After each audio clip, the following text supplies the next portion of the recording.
Super Tuesday breakdown. Today we're talking about Colorado and Utah. So let's start with Colorado, obviously the more populous and more interesting states. Got 67 delegates at stake, a decent amount. I don't want to say it's more interesting. They're both interesting states. By the way, I love Utah. I spent a lot of time there. I encourage everybody to visit.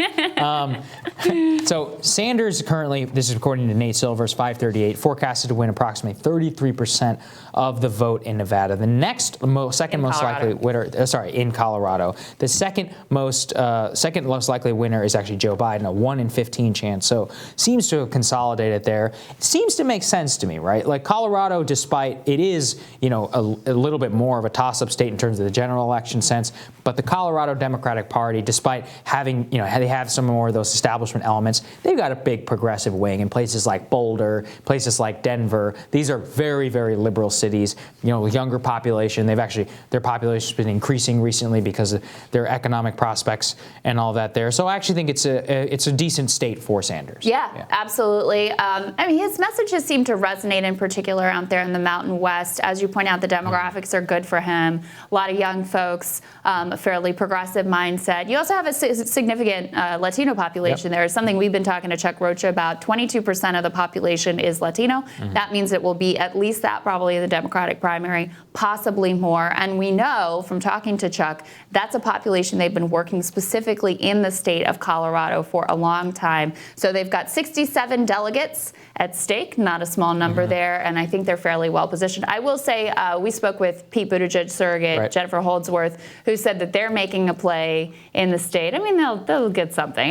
It also makes sense. They've got a big upper middle class, white suburban population around Denver. There's a whole lot of money in Colorado, so we shouldn't dispute that as well. They see some potential strength there as well. Let's also talk about Utah, where there are 29 delegates at stake, and Nate Silver gives Bernie an 7 and 8%, so 87% chance of winning the most votes in that state.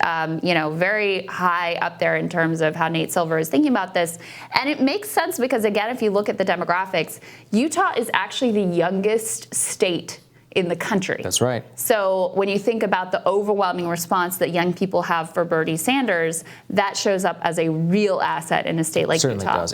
And like I said, I actually spent some time in Utah. And the interesting thing about Utah is that, it's one of the reddest states in the entire country, but they have a big countercultural, kind of younger leftist movement. I saw some of them in Salt Lake City and in other places. So absolutely makes sense. A younger demographic, I think 14% Latino. And it's also just kind of a reaction to the hard red kind of politics of Utah generally. So it makes sense they would go for somebody like Bernie Sanders. Salt Lake is a great town. I like it out there. Great place. All right. Thank you so much for watching us. We'll have more for you tomorrow.